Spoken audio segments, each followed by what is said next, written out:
So this scenario where you have a founder that starts a business and he grows that business to say $1 or $2 million, builds feature after feature, releases feature after feature, but never actually goes back and looks at his most important lever, which is price. And so we're going back to say 15, 16, less so today, I think. We were buying businesses and the price point was well below the market. So the first thing we were doing was optimizing and looking at, okay, so when this product was priced, what was the feature set? What did it do? And what does it do today? And is there a relative difference on a functionality basis between then and now that has been missed by the founder that we acquired this from? And the answer was nearly always yes. I know this is an experience that you guys have had in Xenon too, right? Yeah, absolutely. So we looked at how do you increase the price into an existing install base? And we looked at companies that were successful at doing this. We're all part of this whole money game. This whole... Welcome back to another episode of Beers and Business. I'm Abe Dearmer, CEO of Appsembler. Andrew is away today, but I am joined by Paul Lynch, who's the CEO over at Scaleworks and also CEO of Import.io. Massive amount of history, which we'll dive into as far as what Paul's been in charge of and what he's had, throughout his career, which is a list far too long for me to remember or put in place. So welcome to the podcast, Paul. Thanks for having me on, Abe. I always laugh and say, whenever I come onto these podcasts, I never come on to talk about growth or marketing strategy. I'm only ever brought on to talk about stuff like profitability. I think that's probably down to being old and gnarly and having gray hair and always worrying about ledgers and being a finance guy. And I'm the guy that Elon Musk ridicules when he says a CEO of a tech business that can't code is like a cavalry captain who can't ride a horse. You put me in front of coding, not comfortable. You talk to me about finances, more than happy to chat about that. Yeah, absolutely. And I think your background leads towards the sales marketing space as probably being where your heart is, but through fortunate circumstances, I guess you've had to become more and more in tune with the finance side, right? That's it. That's part and parcel of running small businesses, as you know yourself. Yeah, absolutely. So there's a lot to cover today with Paul. So what we might do is quickly talk about what I've got today, which I've got a Nosy Bob today from the Devil's Hollow Brewery, which is just down the road. So these beers always have a good little backstory to them that come with it. So Devil's Hollow is a little brewery around where I'm from, but Ugly Bob, that ugly fellow on the label is none other than Robert Nosy Bob Howard, the New South Wales state hangman who presided over 7 hangings at the old Dubbo jail in the late 1800s. Nosy Bob lost his nose in Sydney in the 1870s when the horse pulling the hansom cab he was driving kicked it off. Named in his honour, our red ale presents a caramel and light toffee malt flavours, hopefully not camel flavours, on the palate with some stone fruit aromas through to the finish. So that's the Nosy Bob. So, okay, this is my first controversial point. I don't drink beer. Right, so I'm not going to talk about beer, right? I have a Texan drink, okay, because although an Irishman, I do live in Texas. It's a ranch water. It's made with Cuernitos Reposado, which is a tequila that's been aged for between 1 and 3 years in casks. So it has a deeper kind of flavor than the white tequila that you're used to drinking that burns your throat and that you throw up after when you're 18 years old and you've gone to a frat boy party. It's mixed with Topo Chico, which is a Mexican sparkling water that has a sort of salt content to it. And it's finished with lime. There you go. So your beer is going to be about 220 calories. My tequila is going to be about 40 calories. And you can drink a lot of them in the hot Texas sun because there's such a high water to tequila combination. I guess that's why it's called Texas water, right? Ranch water, but yes, it is. Ranch water. Yeah, you drink it on the ranches. Not that I've ever been close to a ranch. That's neither here nor there. It seems like there's more and more tech companies heading down to Texas probably talking about ranches, but not spending a lot of time there.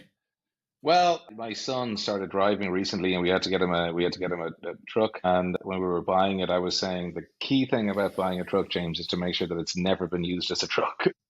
Yes. So, yes, there's lots of tech companies heading towards ranches, but I'm not really sure that they're ranching, Abe. I think they're more going to dude ranches, which are a lot of fun. But Yeah, no, absolutely. That's great. So let's jump into our learning of the week then. And I'll go first. I put Paul on the spot right before this and said, hey, have you got a learning? So he had to think one up as we went, which is my bad for not getting it over sooner. But my learning of the week is HubSpot had their conference Inbound last week, which is funny because it overlapped with Dreamforce. And the first time that they've probably gone head to head, which probably speaks a little bit about the space as well. But HubSpot released their new AI tool, Breeze, which looks very cool as far as deal intelligence, helping salespeople, and actually using the data that's inside HubSpot to help move deals along. Haven't had a chance to use it yet, but from the demos I've seen, the videos, and from what they say it does, if it does what it says on the tin, it looks very, very cool. And one thing that I think is really interesting about it is the fact that Salesforce has been talking about AI and how it's going to change the way people use Salesforce since ChatGPT was, it really exploded onto the market. But they haven't been able to execute on any of that for their investors or people using Salesforce just yet that I've seen in a big way. So it seems like HubSpot has been, watching that, not over-promising, and just delivered something that works. So very interesting to see how that battle develops between HubSpot and Salesforce over the next little while.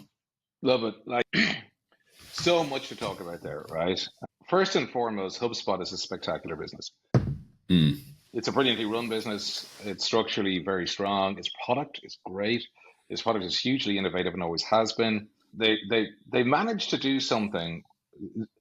If you're familiar with a book, The 22 Immutable Laws of Marketing, they've done something which contravenes. I've talked about it, and I've given you credit for putting me onto it, really? Paul. I love it. I mean, it is for me. It's the Bible of marketing around software and SaaS, right? But the law of line extension, where these businesses decide that they're going to move into different areas on the back of a strong core product delivery, and they make a horse's arse out of the line extension, and they ultimately end up destroying their core brand and brand proposition. HubSpot hasn't done that. HubSpot is able to extend its line and deliver quality product over and over and over and over again. So I would be surprised if this, on an AI level, if it wasn't strong, because they don't tend to release products that aren't strong. And that's why they don't hurt their core product and the core delivery kind of philosophy.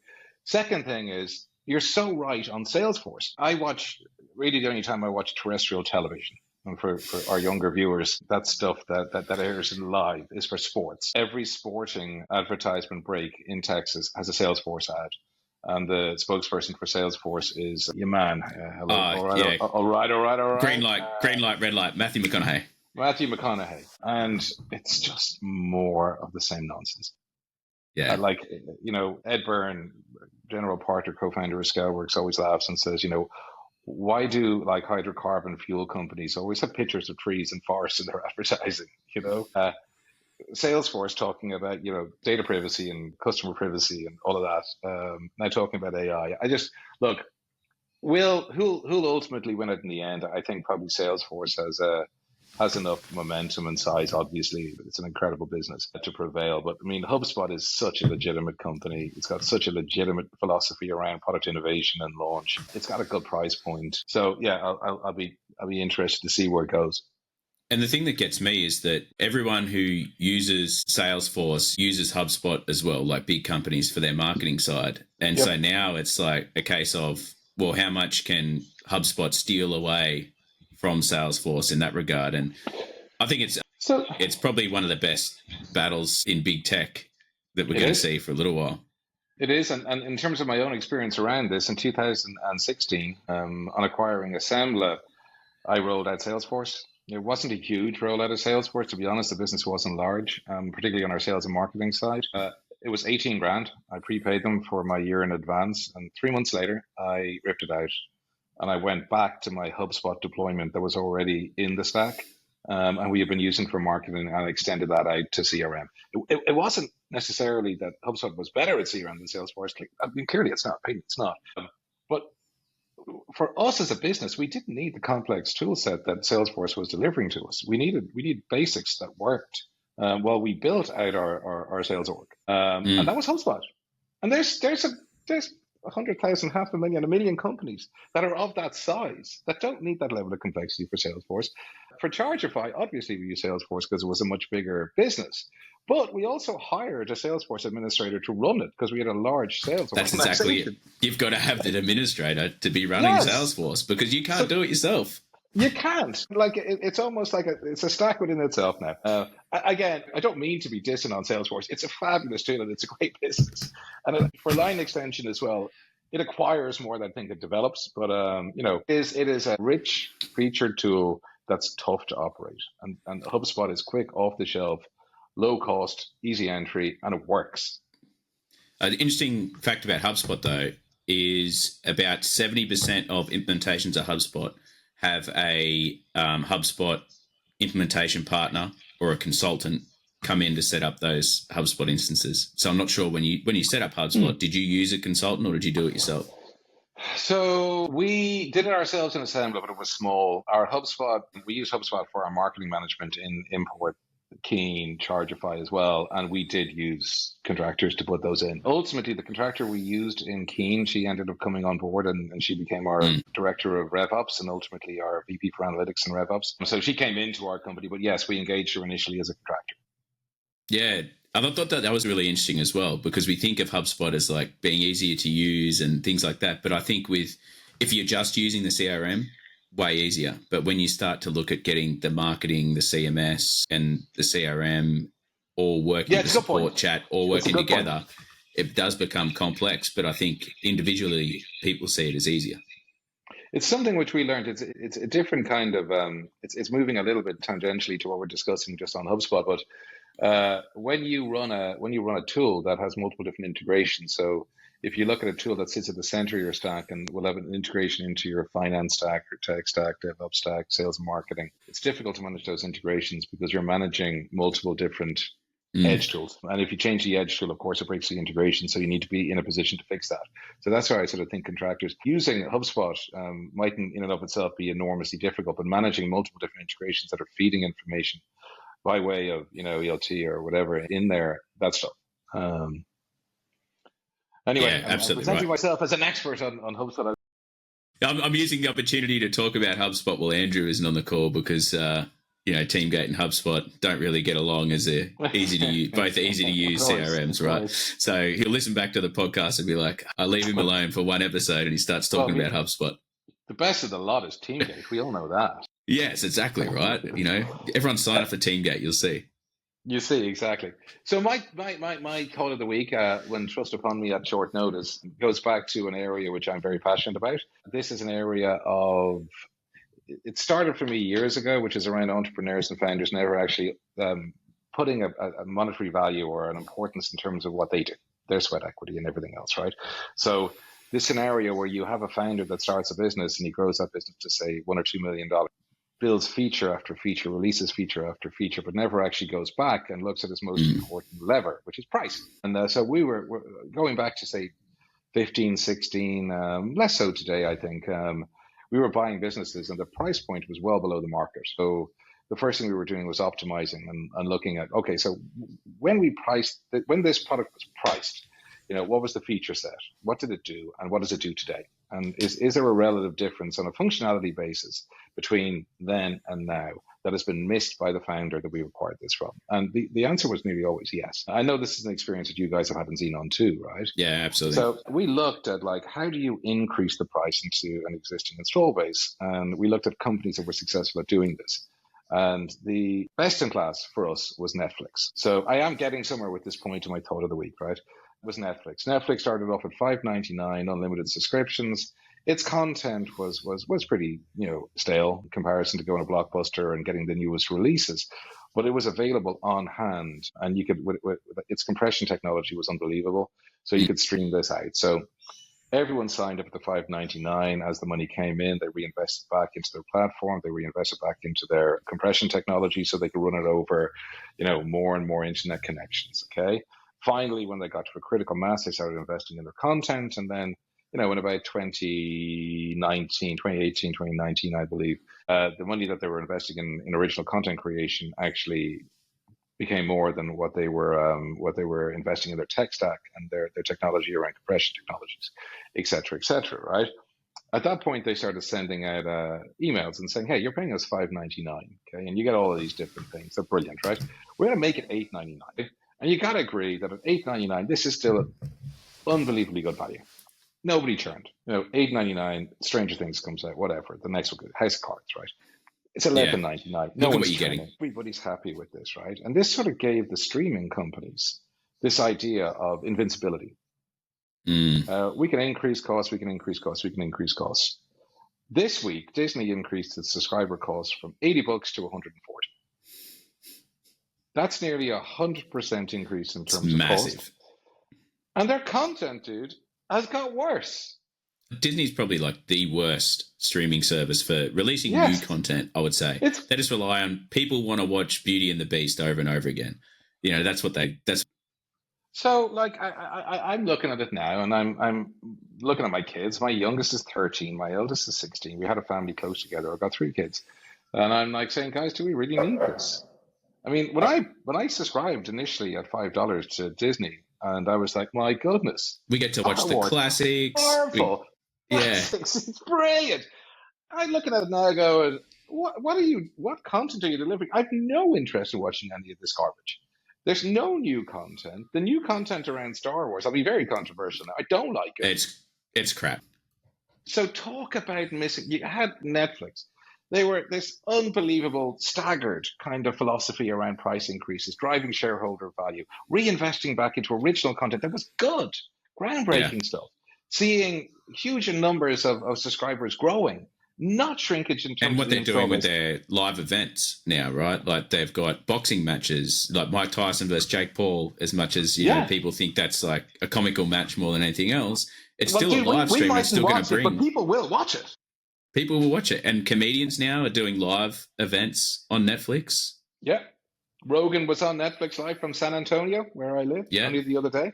So look, my learning for the week is this, right? There's it's very easy to misstep in both directions. It's very easy for a founder to be so rattled with the concept of churn and existing subscribers leaving his business that he won't do price increases when he should do, when he won't sell to his value, when he won't value his sweat equity he's put in. On the other side now, when you look at a sure thing around subscriber services and the gold standard being Netflix, you have businesses that are as mature. And we spoke about this very briefly earlier.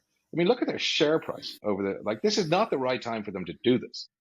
No. This is a 1 quarter, at best a half year remedy for where that business is heading.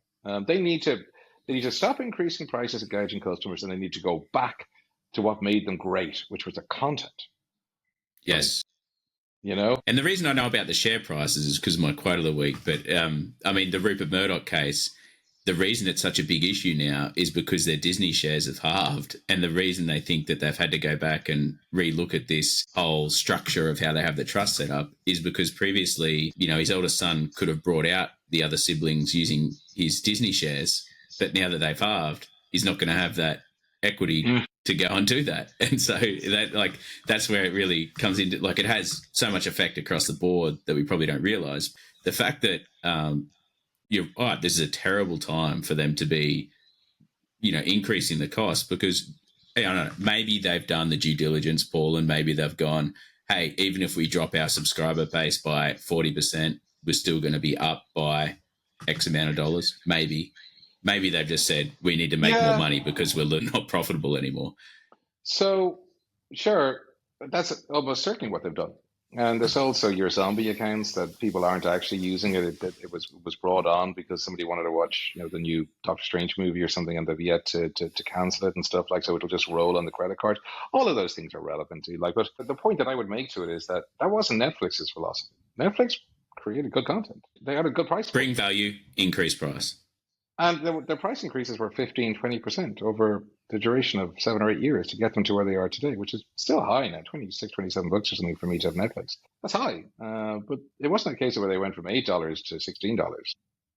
Yeah. And another thing that a lot of streaming services did, which is really smart, was put an ad subscription for a cheaper price. Because if you're a tight ass, you can just sit through a couple of ads, and you'll be fine, and you'll pay, a couple of dollars less a month, but you'll have ads. And it's like they're generating revenue for the shareholders while also providing what someone perceives as like, look, I can deal with a couple of ads every now and again, right, for X amount of dollars.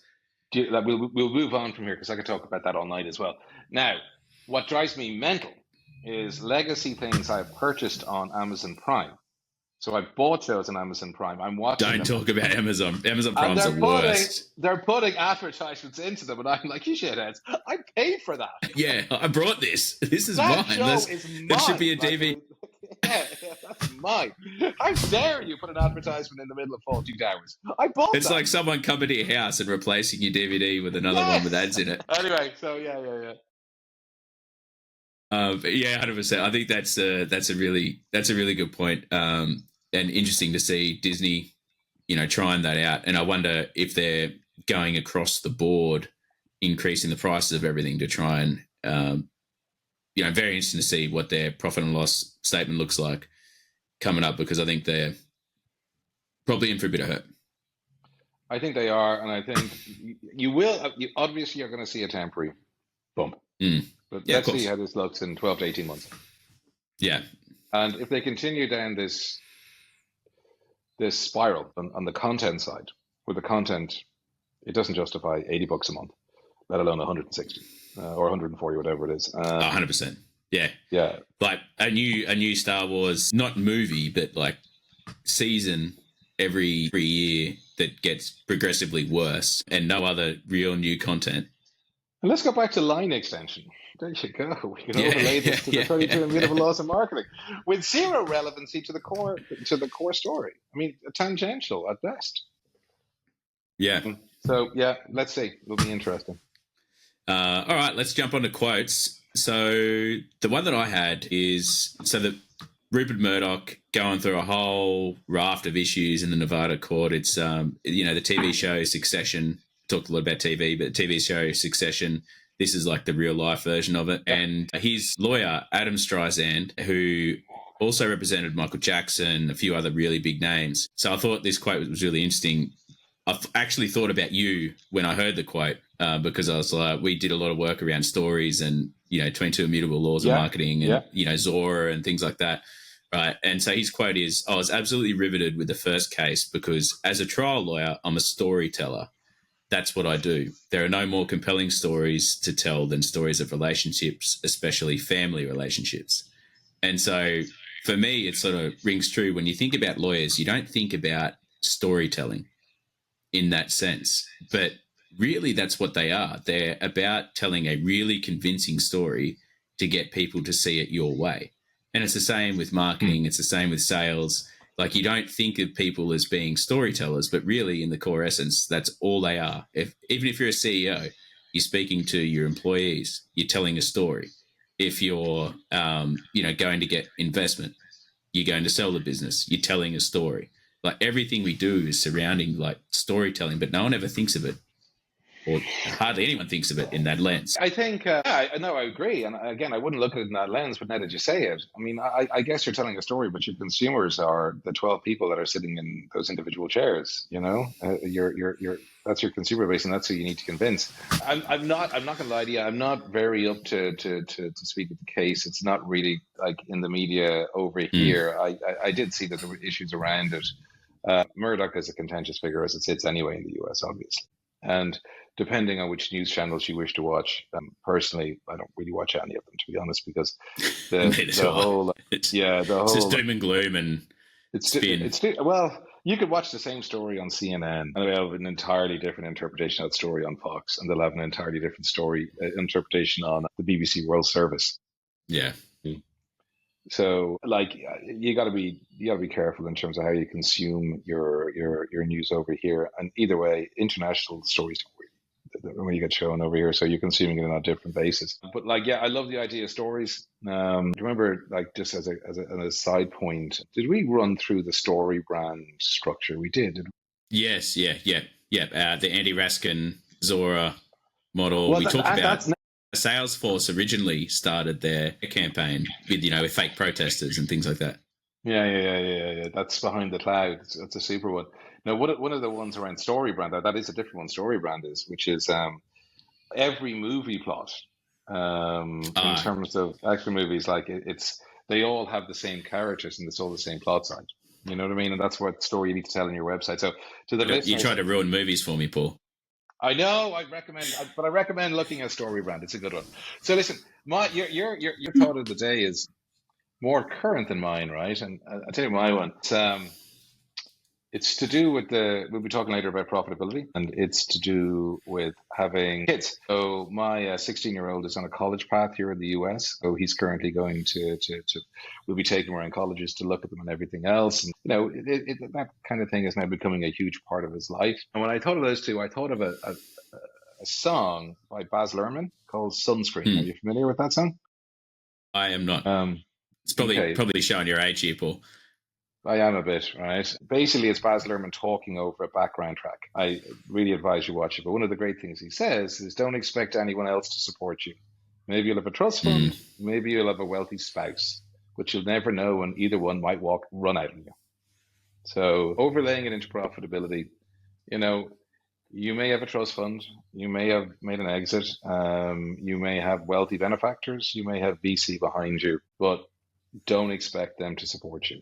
Keep your destiny in your own hands because you'll never know when either of those or any of those might run out. Your VC, your own money, whatever. The only way to mitigate against it and to own your own destiny is to control that profitability. Yeah, 100%. I think that's so true. When you look at, I mean, we're both in the buying company game, right? And how often do you see companies that come to you and say, "I didn't get my next round of funding. I need help." And A it's lot more like, recently well, than a couple of years ago.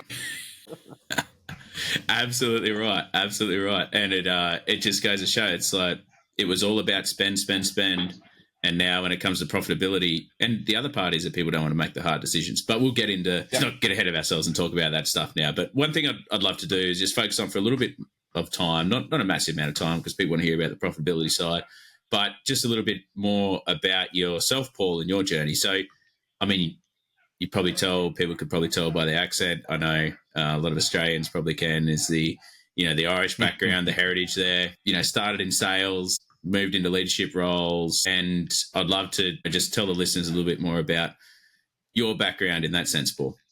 Yeah, yeah. So I'm in San Antonio, Texas today, but I'm not obviously a Texan. As you said, I'm Irish. I'm from North County, Dublin. I'm one cycle away from my 50th birthday. So born mid-70s, came through Ireland in the 1980s, formative in the 90s. I was always of the view I speak Spanish, which is a bit odd for an Irish guy. But I always felt I had to have a language because there needed to be an escape route out of Ireland. Mm. So if you look at young founders now, when you've got success stories like Stripe, Collisons are Irish. I'm not sure that's an Irish business, to be fair, but Intercom, I was going to say Intercom. Intercom, these kind of businesses coming out of Ireland, teamwork. There's a bunch of these successful kind of technology businesses. That environment didn't exist. In 86, 52% of the Irish GDP was agricultural. And we had pretty much a single export partner, which was the United Kingdom. So, every week I'd be seeing my brother's friends going down to the local bus station on their way to the ferry or Dublin Airport, either going to the States illegally or going to the UK. That was it. Yeah, you needed to have a safety net, if you will, or a transferable skill set to allow you to move if you had to, right? So I went into a post university course that was half supported by the Irish government, which was around building Irish exports. I was meant to go to Venezuela, but Chavez came in, and my boss said, Ruined it for you. there's a Marxist government come in. The Americans are saying last one out turns the light off. You can't go there. So they sent me to South Africa. So that's where the career started, selling whiskey in South Africa in the late 90s. Did that for a couple of years. I was there in 98 for the second election when Selling Mandela stepped whiskey in down. South Africa in the late 90s. That would have been a interesting experience. It was brilliant experience, and one I would never change. And I wasn't sitting in an office working on a marketing team. I was on the road. in a car with a cell phone. My territory was, my boss David Dearmer said to me, when you hit Mozambique, you've gone too far. When you hit the Transkei, you've gone too far. And when inland you hit Peter Maritzburg, you've gone too far. Everything in that triangle, though, is your territory. So go and sell, James. Jesus.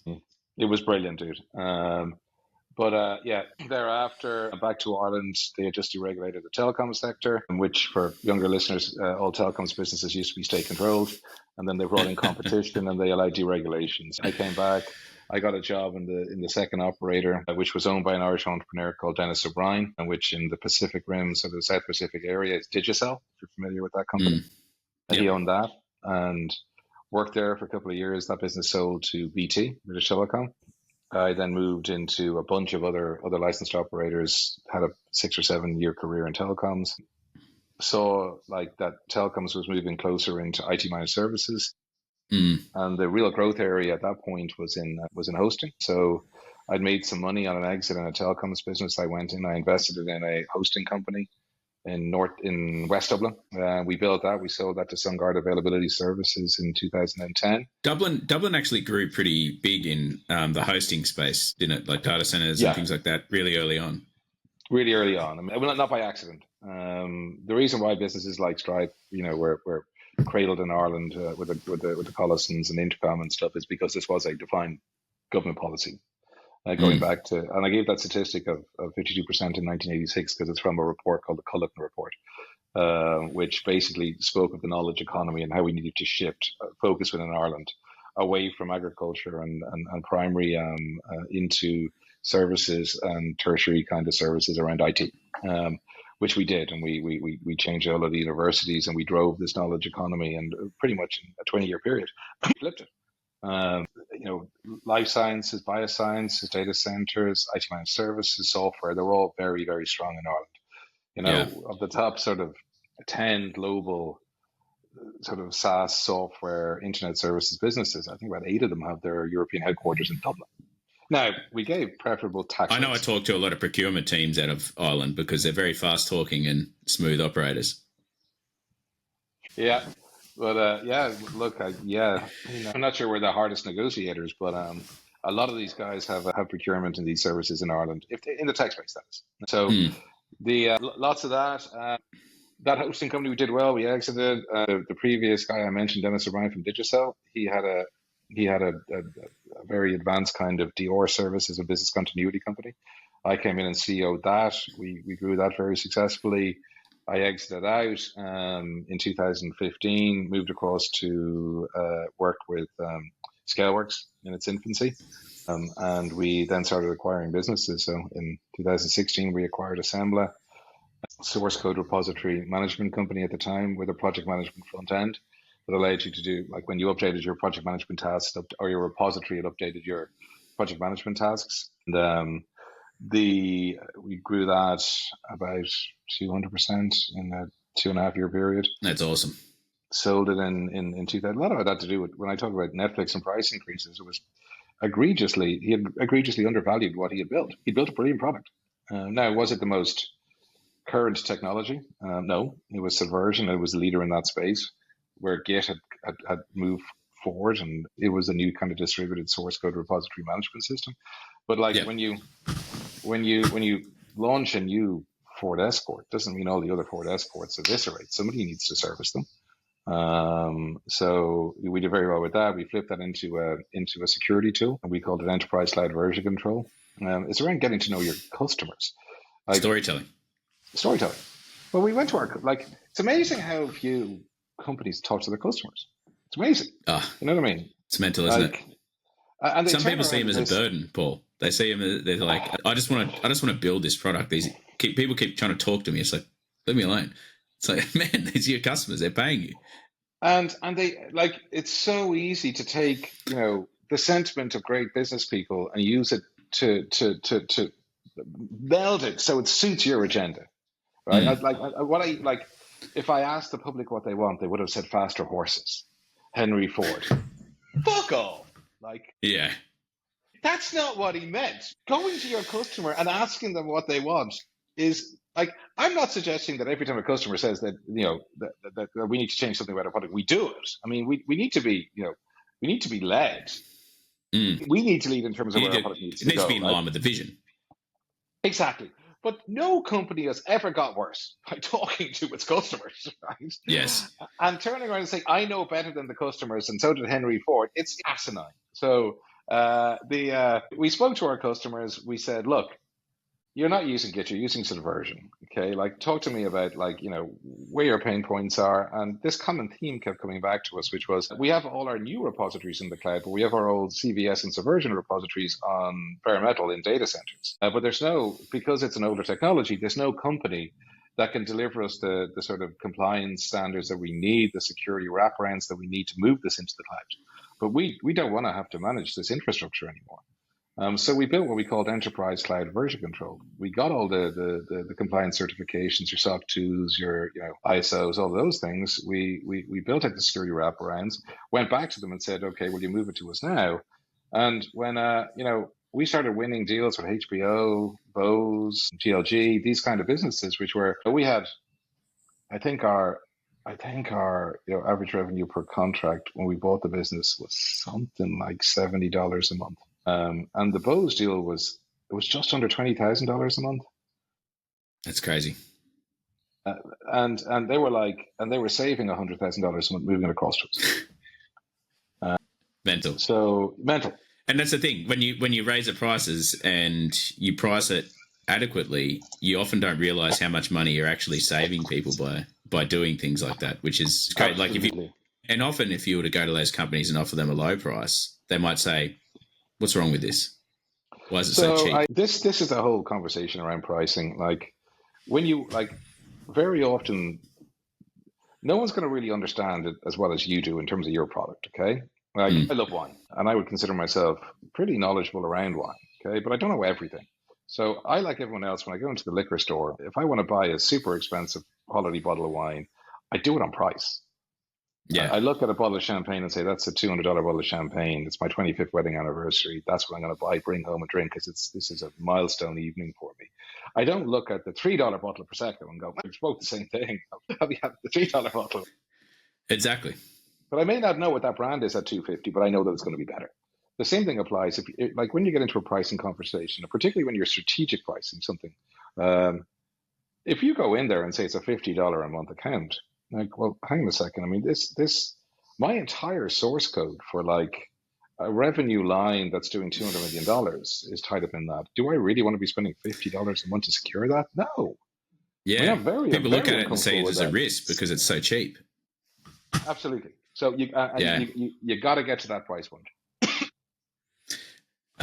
And I mean, for people that are out there listening and, starting in sales, selling whiskey, moving into the tech space and things like that, would you say there was like a particular moment that you can recall anyway that influenced your journey, to get you into the tech space where you are? Was it just like the conditions at the time, or was there a particular influence that brought you across it? Yeah, the two things I'd say is there's always that moment. There's always that, aha moment. Okay, mentors can help you get there in terms of what that aha moment is. I mean, but ultimately it needs to dawn on you. Okay, and I'm not a huge mentor person. Incidentally, I have my own reasons for that. But I mean, you need to figure this out yourself. A mentor can help you. A mentor can guide you along the road. Yes, they can be hugely influential in your career, but I find of late people are leaning on the mentorship is sort of changing into this, morphing into this kind of tell me what to do. Yeah. And that's not mentorship. Okay. So was there a moment significantly that impacted my career? I came back from South Africa. I'd been living out there for almost 2 years. I was drinking too much whiskey and I decided, hey, perhaps I need to be in an industry that doesn't directly relate to me having to constantly socialize with people around hardtack. And what is a good area for me to get into? I enjoyed sales. The amazing thing had occurred to me when I was in South Africa. I was good at it. I went there to be a marketer, and I was in market 2 weeks, and my boss David said to me, Paul, I don't think you're a terrible marketer. I don't really know, but you're an excellent salesperson, and you're wasting your time. you need to be on the road. So I wanted to stay in that space. The telecoms deregulation was huge. By 2 weeks after I came back, Aircom, the incumbent, had gone public. Everyone, I think, in Ireland had bought shares in it. And it just seemed like the right area to get into. It was great. I really enjoyed it. I worked across a multiple load of other licensed operators that were disruptive. Had a lot of fun. Then I started selling internet services into the hosting business I was in, Hosting 365. And the first time I walked into their office and into their data center was that aha moment. It was like, this is it. Like this was 2006, and I'm looking at it going, why would you want to put dedicated infrastructure into your office? Real estate was incredibly expensive in Ireland at the time. We were heading up towards right in the middle of the Celtic Tiger and that hyper growth before the collapse in 2008. Like, put it here. And then we have internet and lease line services. Just connect back into it and you can be successful. Domain names, storage, and web hosting was going crazy. So there was that moment. It wasn't the fact that I thought telecoms was dead by any stretch, but it was just like, this is an area that can't but grow. Like, you had Rackspace, you had Software, you had these guys out of the US, Media Temple doing incredibly well. It just seemed like a very good place. Even now, it's still such a boom industry. AirTrunk in Australia, which is an Australian business, just sold for a ridiculous amount of money to BlackRock because the data centers, they got contracts with Amazon, Google, data centers in Asia Pacific. And it's like they just see the growth in the market. Like it's just continuing to expand because data needs are just increasing, especially with AI. I don't know, AirTrunk, Digital Realty, Equinix, like all of these guys are like great businesses, and it's exploding, and it's going to continue to explode. Like, and you have the likes of Starlink and stuff as the second layer kind of enabler back into the DC. So the world's getting larger. And when I was working down in the Pacific Rim with Digicel on a consultancy basis for like years, like we'd be meeting with Google on their the other 3 billion initiatives. And you're like looking at it going, there's 3 billion people more here. 3 billion. Yeah, it's crazy, isn't it? So yeah, great area. We brought that business through. We grew it really well. We became the largest sort of shared hosting domains business in Ireland, one of the largest managed services companies. Sold it to SunGard, who was this like Silver Lake Capital owned massive business out of the US, the East Coast. They bought us. You know, I did a couple of startups in 2010. Like getting capital in Ireland was so hard, you know? Yeah. You were post would you say it's like as hard as now or harder in 2010? Way harder in 2010. Way harder. Yeah. Now, look, I'm coming at this probably with rose-colored glasses because my network is so different. And there's probably some bloke in Ireland listening to this going, yeah, right, mate. Give me a call. Give me a call. I'm more than happy to talk you through it. Like, I mean, like I talk to Irish entrepreneurs a couple times a week and founders that are looking for advice. I'm delighted to do it. Like, looking at building those kind of businesses, there just was no access to startup capital at the time. It was a startup, myself and my at the time partner Ed Byrne, who's Scaleworks GP now.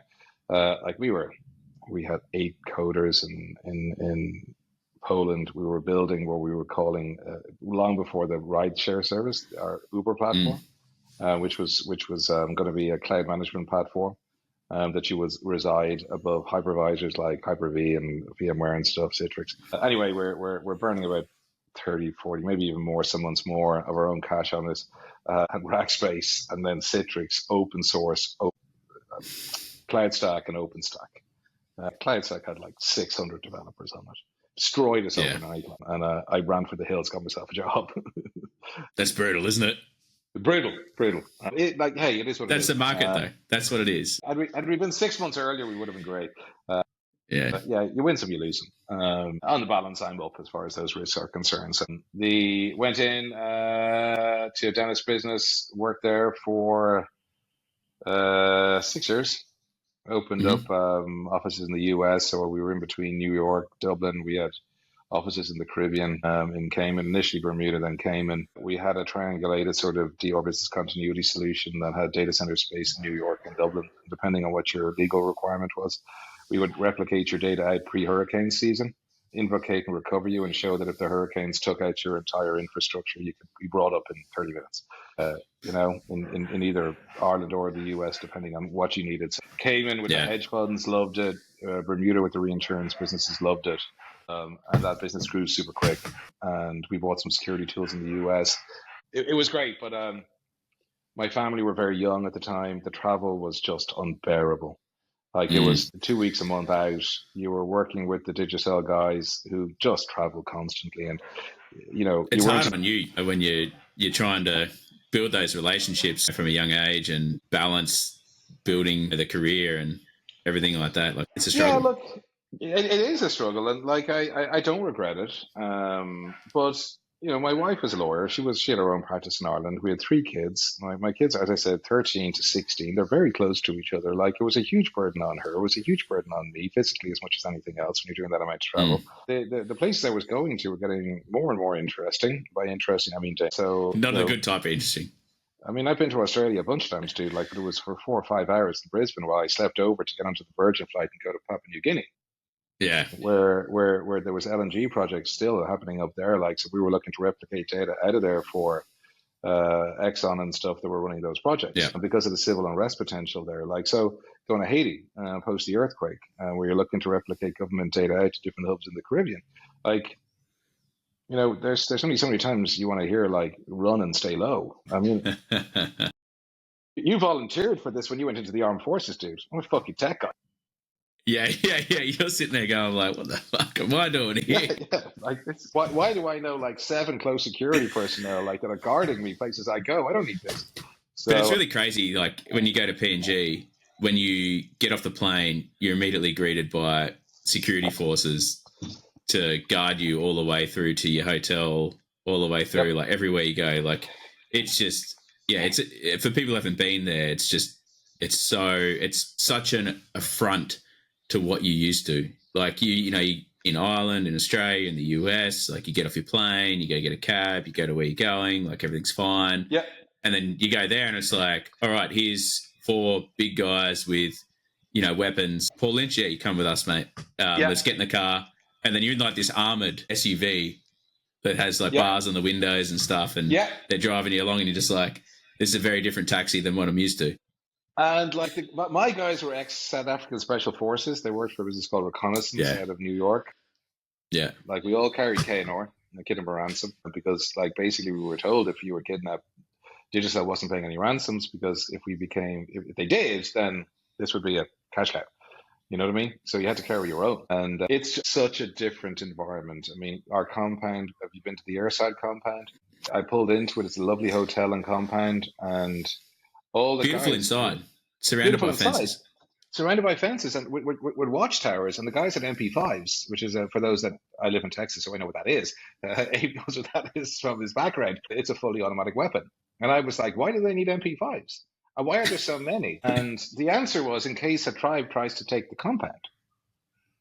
I'm like, so you're not actually guarding against an individual that will come in and mug me and rob my wallet. You're actually guarding against a full frontal assault.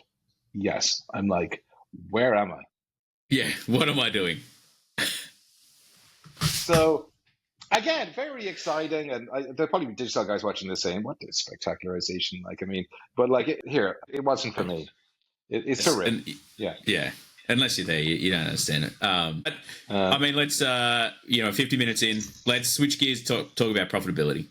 So probably why some people tuned in. But hey, all that information I think sets the background and helps understand like how you get to this stage where you start to think about, you go from sales, marketing background, get into finance. You need to start to broaden your perspective when you move up into different roles within an organization, especially when you get to Scaleworks, things like that. Like you can no longer sit in your sales and marketing bubble. There's things that now are bigger than you that you need to worry about. And one of those bigger things that, especially as business owners and people who are in business, is profitability. And for those who, I guess, Paul could probably give a much more eloquent, definition of profitability. But for the people out there like me, just think of it, simply it's making more money than you're spending. Is probably the easiest way to put it. And there's things you can look at with gross profit, net profit, things like that. And there's lots of different accounting terms where they'll try to say, oh, no, we're profitable. But it's like, but you're losing money. Yeah, but when you look at it, we're actually looking at turning a profit month over month, and it's like, okay, well, that doesn't really make sense. But profitability, earning more money than what you're spending, is essentially it. Have you got anything, I guess, that you'd like to bring No, out more than that, Paul? no, I don't. It's the concept of running businesses non-profitably is a relatively new thing. Investments have existed since the dawn of time. The first guy who gave his neighbor some collateral to buy a cow on back of getting the first 2 pints of milk every morning was the first investor. You know what I mean? Yeah. The idea of investment is not a new one, obviously, right? However, businesses have changed in terms of what the expectation is from the investor. Okay? So when that guy gave him the money, if he didn't get his 2 pints of milk, then the guy would be, he would have be in default to the agreement, and the guy would take the cow and sell it to somebody else, right? That all changed. I'll get onto to pure profitability in a second and talk about business practices and everything else, right? And like I've often thought about this because like I've resided in a world both as a business operator in high growth areas, business operator in like with high. I mean, the exit on Georgia 5 Stats Optics was a $220 million exit. I was CEO of Georgia 5. Like so. I've been around guys that have a lot of money, and I've seen how they deploy it. And incidentally, I've been around like Dennis O'Brien, guy who had $6 billion at one point, and he wouldn't buy you Christmas because he knew everybody that all people wanted was this money. So getting money from him was even more difficult, and he was all about profitability, for the record. Going back to the expectations changing. When the global economic systems collapsed and the banking system collapsed in 2008, when I spoke about earlier 2010 not being able to raise any capital, right? This was the world over. Smaller kind of markets with a less developed or mature kind of investment VC and PE structure like Ireland would have been hit further. But the world over was hard to raise capital, right, through debt. The banks were bankrupt. So up rose these VCs. In nature, where there's a hole or there's a gap, it'll fill. Land will subside and move rocks. Erosion will drive earth into it. Nature and ecosystems fill holes. The hole was around debt. Banks wouldn't lend. Getting mortgages was like the pit and the pendulum, right? Probably be gun shy as well. Absolutely. And huge constraints. And rightly so. I mean, they were lending, like they were throwing money around like confetti at a wedding. And look where it got us. Yeah. So the government stepped in and put a huge amount of regulation around who they could lend to, what the cash positions in terms of the lenders had to get. So no one could get any debt. So like some enterprising VCs, God bless them, came into the mix, like and they started pushing VC money out there, right? Early on, those venture capitalists or early VC guys were interested about profitability, but it became less and less and less relevant.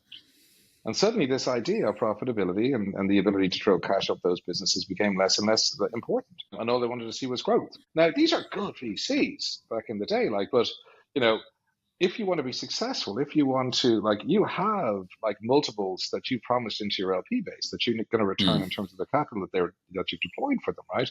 You start, over time, these kind of systems start to get corrupted or bastardized. And that idea of profitability seemed to get kicked to the side. Again, this is important here because I sound like I am pontificating. I don't sound like it, right? But this is my opinion, and it's an opinion that I hold. I'm not necessarily saying that. I think it's really important, right? Because when banks they carried interest, right? That's how they got paid. Was they put interest rates on things and got their money back that way. But with the VCs, they figured out, well, how do I get the best return for my money to make this worth it? And it's not through a company turning a meager profit that they get back and get paid a percentage. They're like, we want to get multiples back on this. And how do we do it? We just gear growth. And why do you need the multiples? You need the multiples to come back in because, one, you have your fund, the Abe fund, I've got the Paul fund. We have the same LP base that we're looking to go to, the same institutionals. You walk in there and say, dude, I'm great.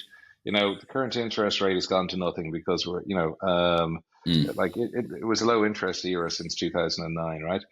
I'm going to give you a 2x return on your money. I walk in and go, I'm going to give you a 6x. Yeah. Who are they going to go with? Who are they going to go with? Obvious, right? Yeah. So I start winning. So I start taking these insane kind of bets. Okay, if I can get this massive hyper growth, I can get this moved on. I can, drive it, I'll just keep pouring money in. And as long as the growth is there, growth cures everything, right? And for a period of time, that sort of worked. And then the wheels started to come off the van. Yeah. COVID. I think it's a big wake-up call.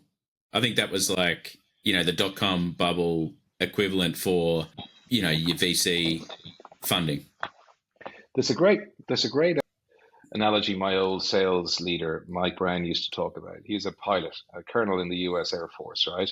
And he used to talk about when you went into a free spiral in a fighter jet, in order to get out of it, you had to accelerate. So you had to speed up as you dove at the ground to get enough momentum to be able to get out of that spiral to flip the aircraft, right? So I sort of feel that death spiral that we started at COVID, right?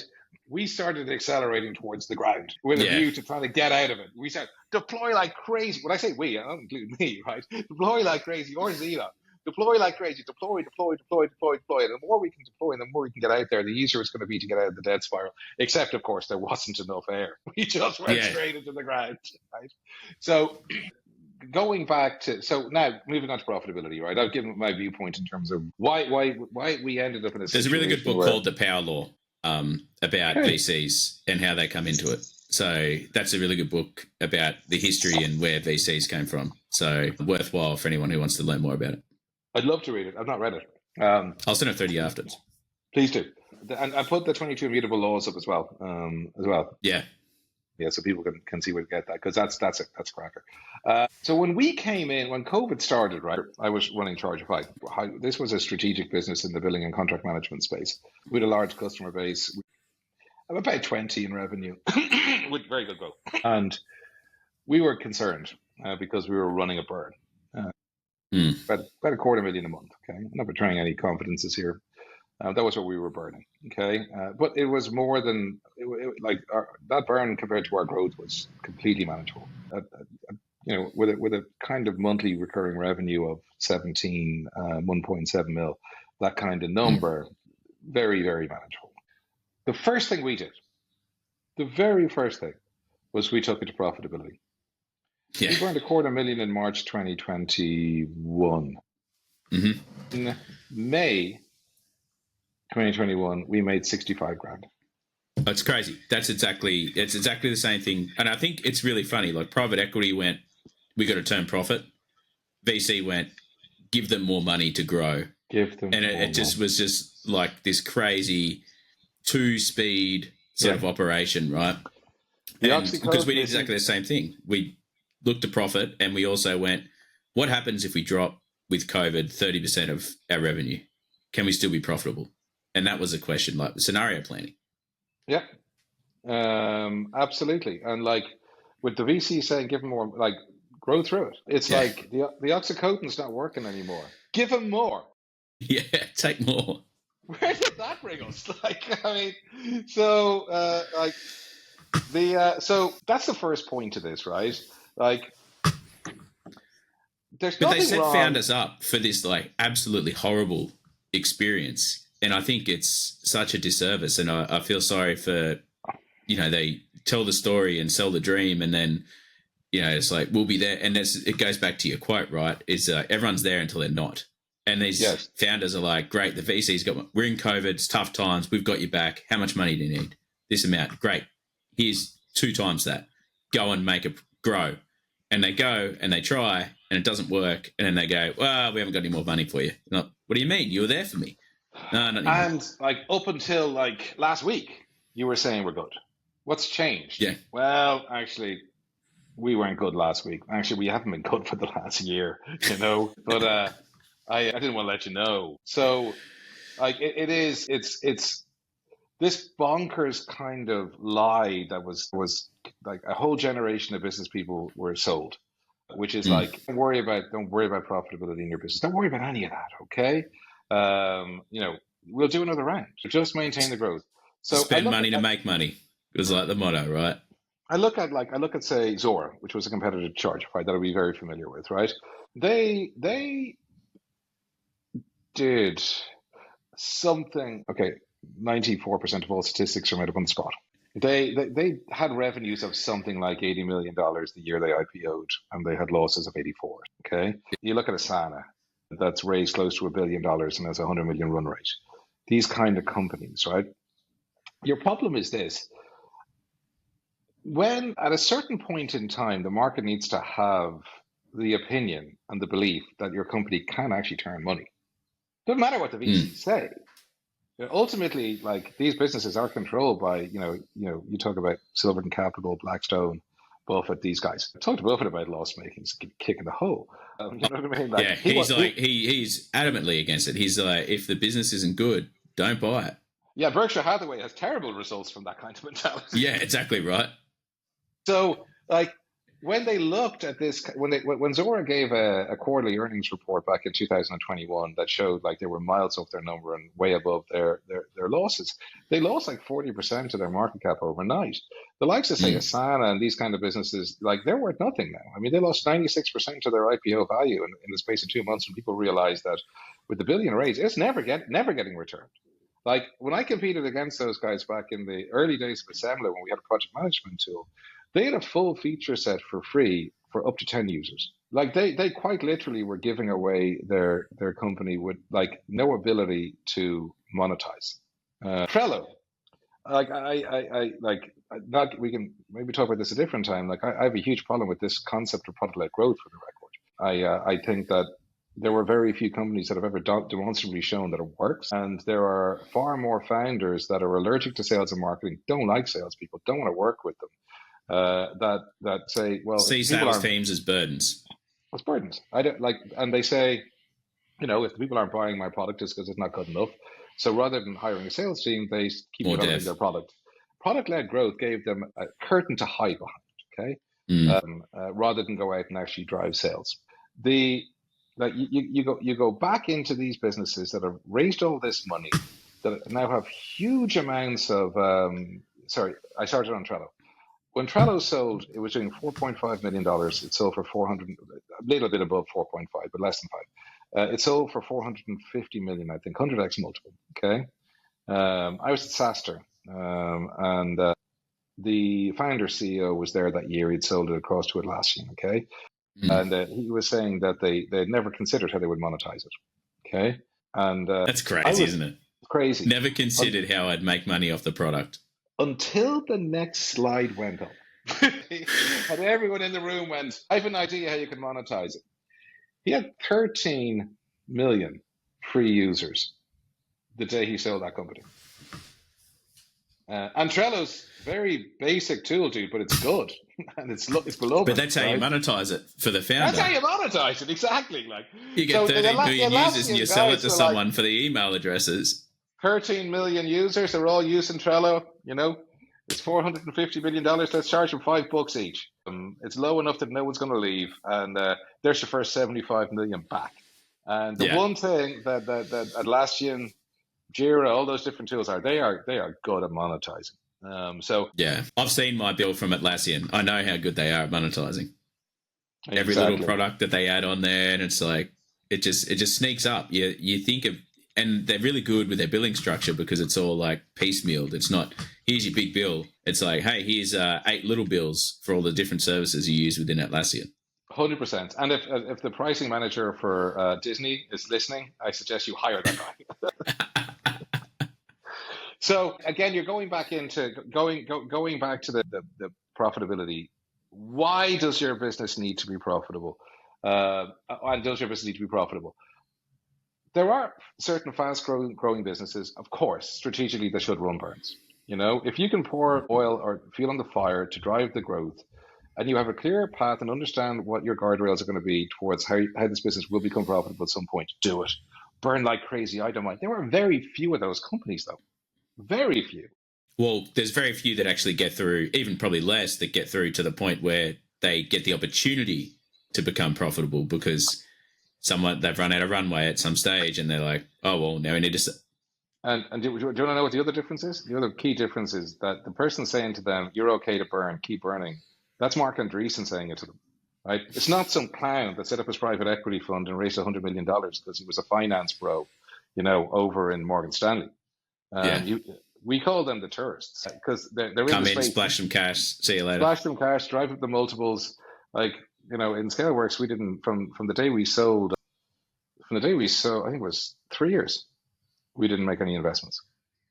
We had to go back to our LPs, and we had to ask them if we could extend the investment time period. I mean, I'm getting into a dangerous space here, but we did that because we didn't see value in the market.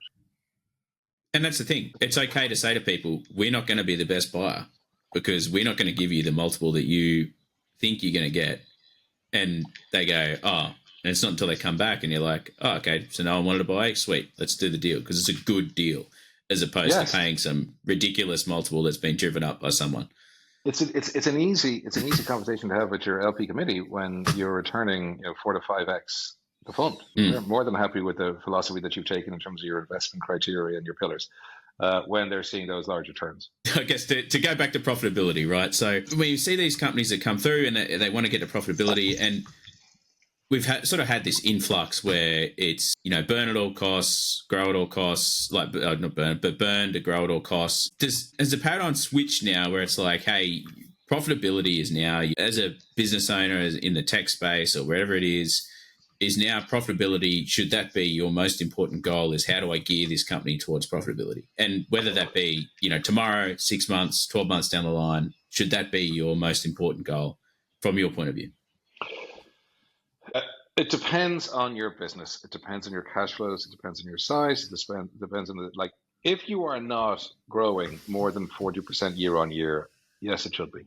If you have the slightest inclination that your VC partner or your investment partner may be weak and not willing to follow their money, absolutely it should be. The reality to this, right? If you're growing less than 40%, 40% isn't even a large growth rate in terms of VC anyway. So I'm being very, very moderate in terms of pretty conservative I'm throwing out here, right?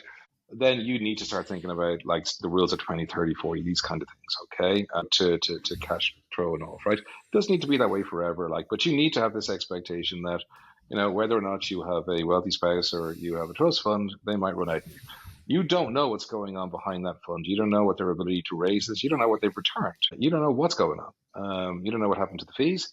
So they know everything about your business, but you know very little about theirs. So unless you're, I would always come into this with a viewpoint that these guys may disappear at any point in time. And just because they promised you a Series B, when you were having lunch at Golden Steer, doesn't necessarily mean they'll come through on it.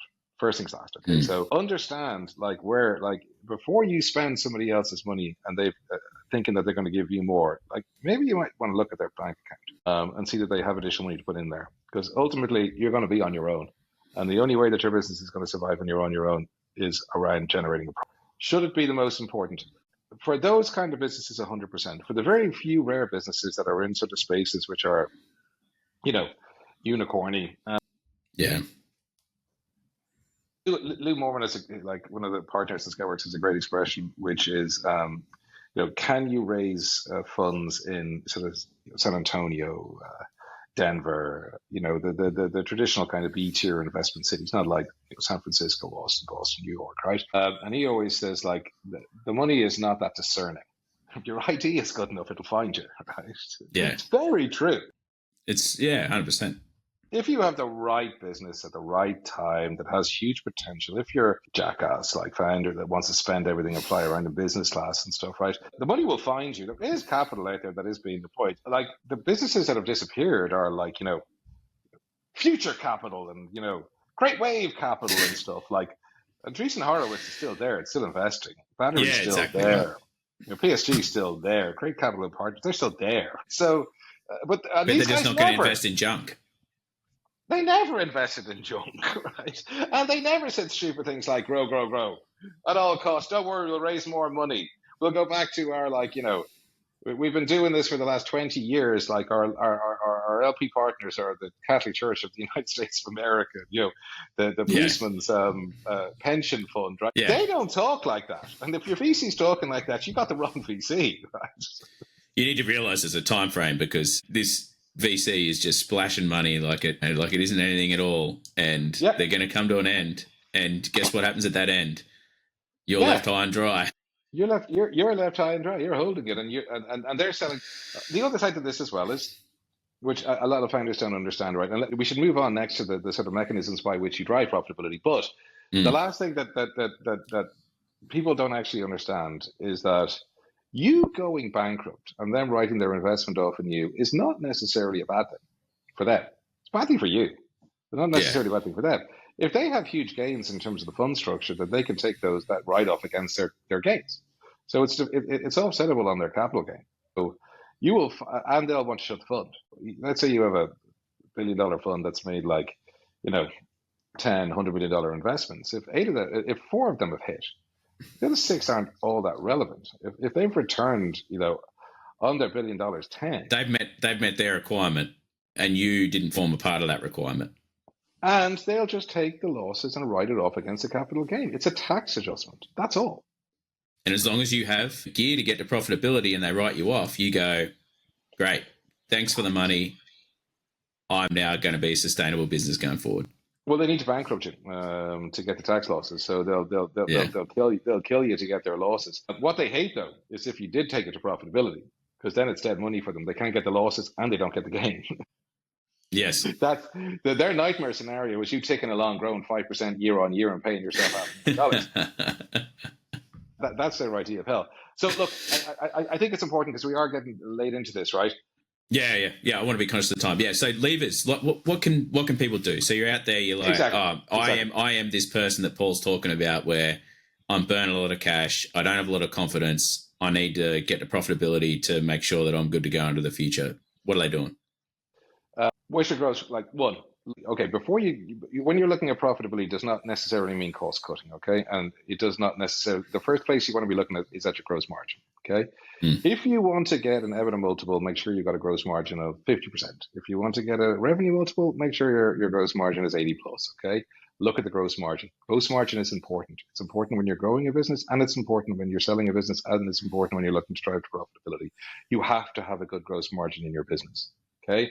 Why do you get a revenue multiple on a high gross margin? Well, because it's the same. You take out if your gross margin is super high, it's the same thing, EBITDA and gross margin. So I guess, Paul, for some people, they probably won't understand what a gross margin is. So what would you consider when you're looking at a company, let's just say a software company, gross margin?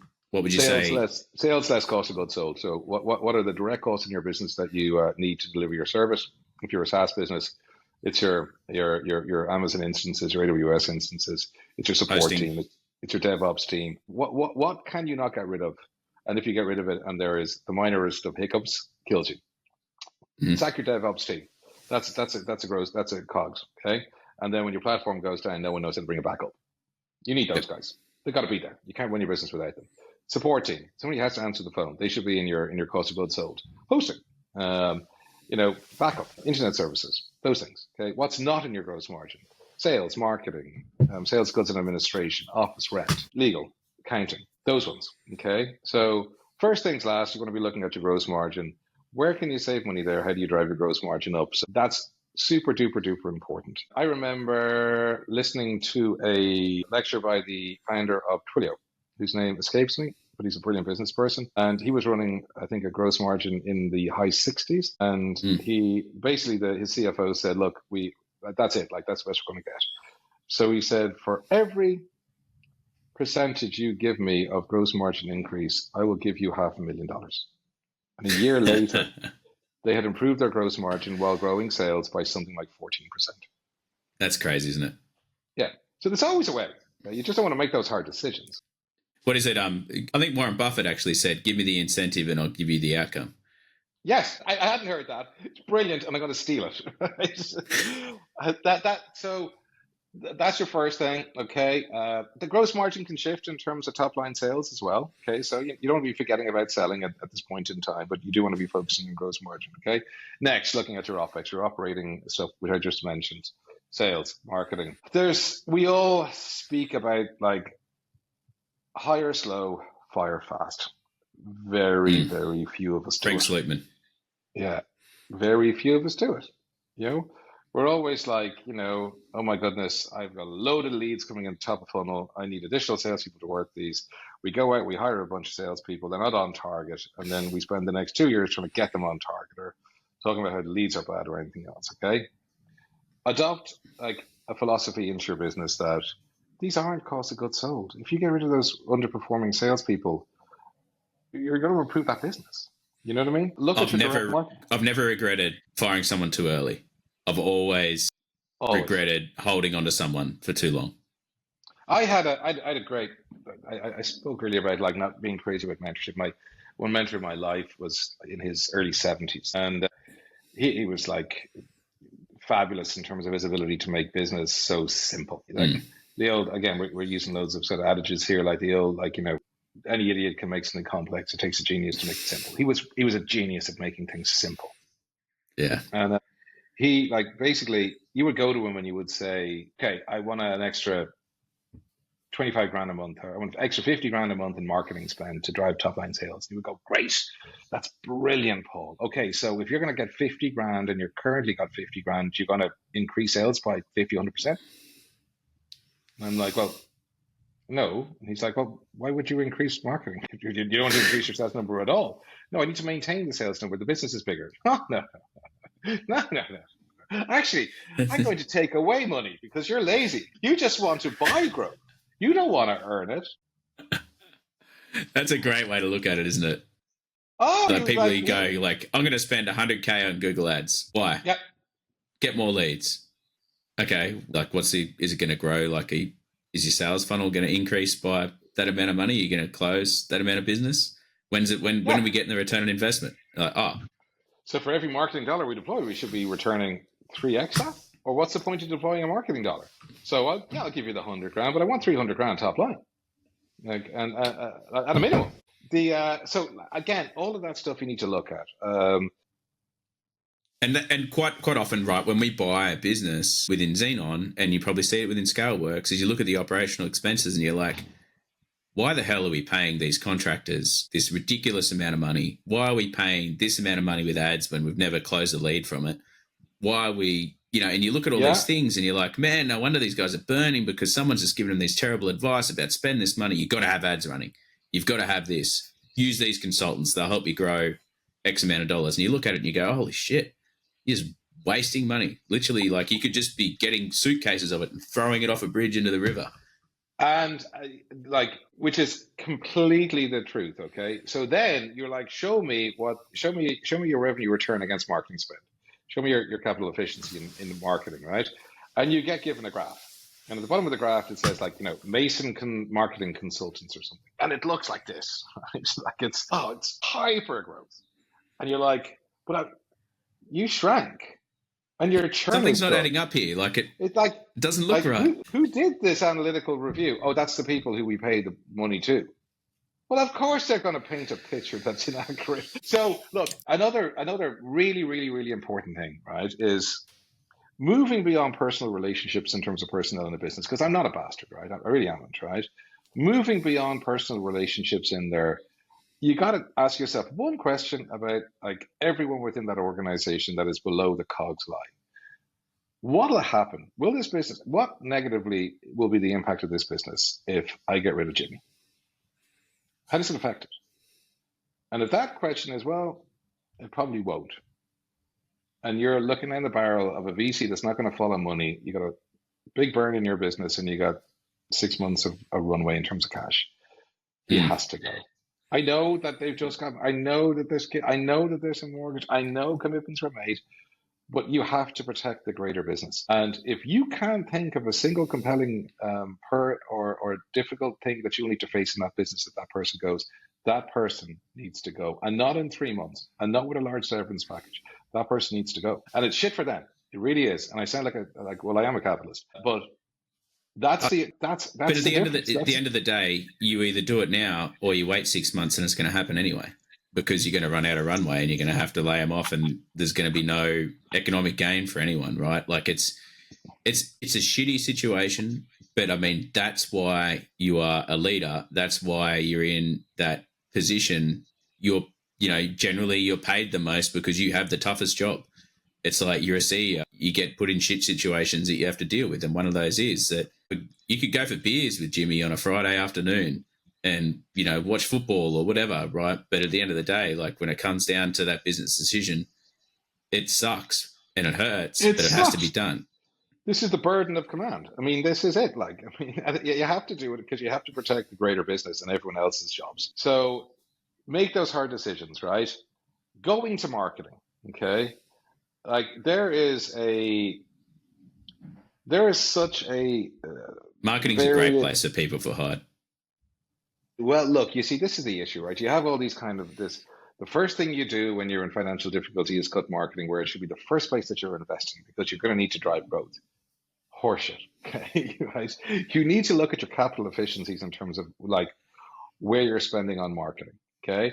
Like if you're spending 100 grand across Facebook, Google Ads, pay-per-click, Twitter, whatever. I'm not saying get rid of it altogether. Where's your like? But all your leads are coming from SEO, where people just find your site, or they're coming from a partnership from someone. And it's like, well, why the hell are we spending this money? So I'll give you a great example of a failure of mine when it comes to this, right? When one of the I didn't make a whole load of people redundant, incidentally, in Chargeify when I boast about taking it from a $250,000 burn to 65 grand. I was spending a lot of money on marketing and different money on campaigns and stuff. And when we saw that COVID wasn't the end of the world, I brought that business back into burn and I drove additional growth, right? Because we had control. Now, what's interesting, like try things, turn shit off. Like if your electricity bill is exponentially going through the roof, and you just bought there's a box sitting on your kitchen counter with a light flashing on it, the first thing you do is turn it off and see what happens, right? Yeah. Turn stuff off. Like now you may break things, and I have broken things. I mean, I turned off all my spend around social media, and 60 days later, my organic search tanked. And I went, okay, interesting. People are channel switching. So I started to turn stuff back on, and like where I had stood in front of a room of marketers and argued with them tooth and nail, and ultimately said, you know, I have heard your objection. Now you're turning off our adverts on Facebook, right?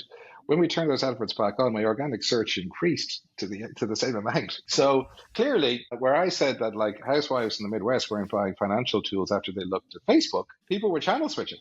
And they were moving from Facebook, seeing our branding on there and going to organic search. That's part of the job of leadership, though, is like you got to admit when you're wrong and you got to go through those. If you don't do those things, it's testing. It's a hypothesis test. No one is using Facebook as an avenue to get onto Chargeify. Exactly. That is your hypothesis. And then you go and test it. You go, turn it off. You turn it off. Holy shit, they are. Great. And do you know what we didn't do? We didn't turn back on Twitter. We didn't turn back on Instagram because there was nothing coming from those. We figured out by turning everything off and then turning them on back one at a time that this was where our organic lead flow was being generated. But we tried stuff. We didn't sit there and say, sure, nothing I can do. I mean, like, yeah, we're taking as much cost out of the business as I can. And possibly cut anything else. I had a conversation with this guy who raised 11 million, right? I tried to buy his business. He sold it to somebody else, right? And he blasted through all this money. His business, like, basically went under. It was bought for super low valuation, not even a multiple of the VC, right? His burn when he sold was like 400 grand a month or something, right? And it was like crazy consultants and everything in there, right? And he was a dejected man. And basically, I'm talking to him and he was like, look, I would have liked to have given it to you. I think you could have done good stuff. Like, but in reality, like, I've never been aligned with this VC. And I went, okay. He went, I told them I needed 60 million. But did they listen to me? No. I'm like, my God, you spent $11 million of someone else's money. And you can't bring yourself to take any responsibility for it. You're blaming the VC. It's like, it's a true story. And I was like, you know, I have to get off this call now because like honor compels me to just eviscerate you for what you just said, but I don't want to do that. It's not your benefit to kick you when you're down. I'm not going to win on this. But he'll go into his next business and he'll probably raise and he'll have the same viewpoint, you know? Yeah, exactly. Give me more money because that's how it happens. I did everything right, but I was undercapitalized, underfunded. They only gave me $11 million. So gross margins is the first one. We had the Twilio example where, you know, $1 million per percentage point, you know, the Warren Buffett, give me the incentive, you get the outcome. Gross margin. So look at that first and figure out where you can optimize your gross margins. Next one is your OPEX expenditure. Can I interrupt for 1 second? Yeah, go. So on the gross margin, look at your Amazon bill. First thing to look at. Yes. Turn stuff off. Look at your hosting bill. I guarantee you there is like efficiencies that can be immediately gained by going in there and auditing that and saying, what is this used for? What is that used for? Nothing. What is that? This This is the box in your kitchen with the flashing light that you're spending $250 a month to have turn on, but you don't know what it does. This is your Turn Disney it off. subscription that you don't pay for that's sitting on your credit card and they just tripled their price. And you sit Turn there going... it off. But gross margins, look at your OPEX. So, look at what you're spending on sales and marketing. Is it all generating revenue is the key bit. There's a lot of stuff out there that we pay for because we think we need, but we don't need. Biggest part, hypothesis testing though. Make sure you go in there, turn stuff off. If something bad happens, turn it back on. Individually, don't say, we need all social media marketing. As you said there, you turned Facebook on, you didn't turn Instagram, you didn't turn X back on, or, start Twitter. So with those things, you start to understand what works and what doesn't work. And then the other side there that we talked about is you need to take personal relationships away from business needs is the big thing. So, and I think it's a really good point that you made at the start is that everyone thinks that when you go to turn a profit, you need to just fire everyone or fire a lot of people to turn that profit. Like, salaries form a big part of it. And the big news stories that we see from companies is restructuring or laying off people to turn a profit. But what we don't see is in the background, they've probably already done the optimization with their hosting, their ads, or hopefully anyway, they have hosting, ads, everything like that. And this is like the last step that they take is restructuring the business or, firing people, or potentially it's a whole, like they did a line extension and it failed is the other part that could potentially be a cause of that. So are there any other levers that you see there, Paul? Yeah, look, I mean there's an endless list of stuff that people could do, but like big ones. There's an endless list that's specific to like looking at the OPEX line, okay? What campaigns, if you had a line, what campaigns are delivering back in your growth? What are your motivations in the business? You know what I mean? Travel and entertainment. I mean, like, and SG&A, sales, good administration. These are two catch-all kind of lines that you have within budgets. The people pour stuff in there. Here's an idea: don't fly business. And you've got you'll have lots of founders sitting here going, "I've never been at the front of the plane, Paul." That's not a saving I can make. You will be amazed how many funded VC-backed businesses, particularly on the West Coast of the United States, fly jets. So stuff like that. Okay.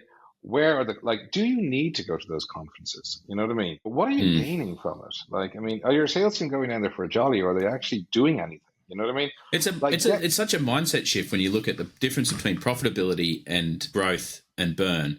Is it profitability? I feel like everything has an ROI that needs to be attached to it. Growth and burn, who gives a shit? Just spend. Right. Yeah. I think that's the two sort of mindset shifts. It's like flying a jet, but what's the ROI? Can you still get there with economy? It's like the rail industry saying, well, we're in the business of building railway lines and trains, not in the business of transportation. It's the same sort of thing with people who, fly their jets instead of flying economy class. It's like, I need to get from A to B, but I'm doing it in a jet. Well, why? When you're growing, burning, you're fine with it. But it's profitability that's at stake. It's not okay. Yes, it's not okay. And if your business is generating a couple of $1 million a month in terms of profit, cool, jump on jets, whatever. But if it's not, and you're spending somebody else's money, you have a fiduciary responsibility in terms of returning capital and return to them, and look to fulfill it by cutting the cloth. So look, that's. You said one thing there, which is the last thing I'll say in it. It's a mindset shift. Shift your mindset towards that. You know what I mean? Run your business as you would run your household. You don't if you're a family of 3, you don't buy 6 steaks in case other people, in case your family decide to eat 2 steaks each and they're in the fridge. You know what I mean? Yeah. It's that mindset shift. Move away from this idea that it's somebody, the funding and the capital of your business is somebody else's responsibility. It's not. It's yours. It's your business. Or alternatively, you're appointed the CEO. It's your responsibility to make sure that this business is effectively funded, not the VCs to pour money in after you burnt it all. And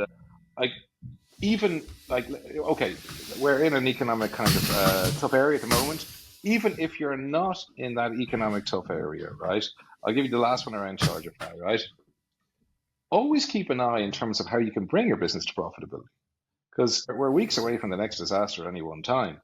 When we took Chargeify for sale, we took it to market, okay? The analysts in all of the private equity funds that looked to acquire us all came back and said, it's relatively amusing because we always do a profitability analysis on every business that we've got, where we go in and we theoretically take out, what costs we feel could be displaceable in the business if we needed to take it to profitability. But we don't need to with you guys because you did it. Yeah, it's already there. It's already there. Like 200, 250, 250, 250, like 120, 65 profit, 45 profit, 35 profit, burn 20. You know what I mean? Like, you've done it. You've demonstrated it. We don't need to actually work on this. So I'm not suggesting you need to do it in your business in a time of economic growth and if you've got a control burn in your business to drive that growth, that's fine as well, right? But always have a view in terms of how you get yourself to profitability. What happens if there's another COVID? What happens if there's some devastating, human or like you look at catastrophe? The war in the Ukraine, what that did to the economy across the world. Like, you look at any moment, there could be anywhere in the world an issue that's going to have an adverse effect on something that you need to run your business and pump the prices or destroy your consumer base. So know how to get your business to profitability. You don't need to do it, but that's your escape route in the event that the highest catches fire. Yeah, absolutely. I think that's a great note to end on, Paul. And I thank you so much for your time. We've been on for over 90 minutes now, so it's been a great conversation. Always love talking to you. It's always full energy. But if people want to continue the conversation, I know you mentioned about Irish founders, founders in general. If you want to have a chat, reach out. Where can they find you, Paul? Easiest is LinkedIn.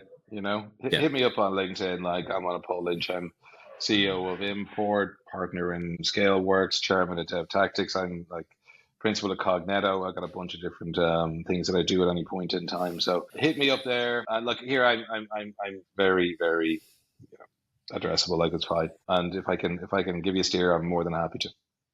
Yeah. And Paul's not going to do it, so I'm going to do it. If you need developers, Dev Tactics. Absolute geniuses. Those guys are insane. They some of the work they pump out is you literally won't believe your eyes, some of the stuff they can do. So speaking from personal experiences, using them across the board, shout out to Stan from Dev Tactics. He's an absolute legend.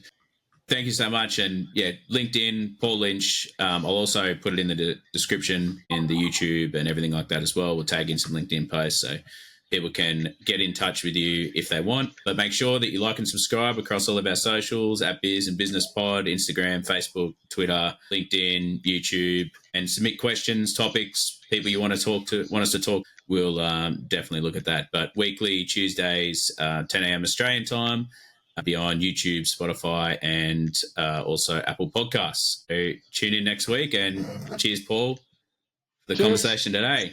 Get that ranch water. Exactly. Thanks, man.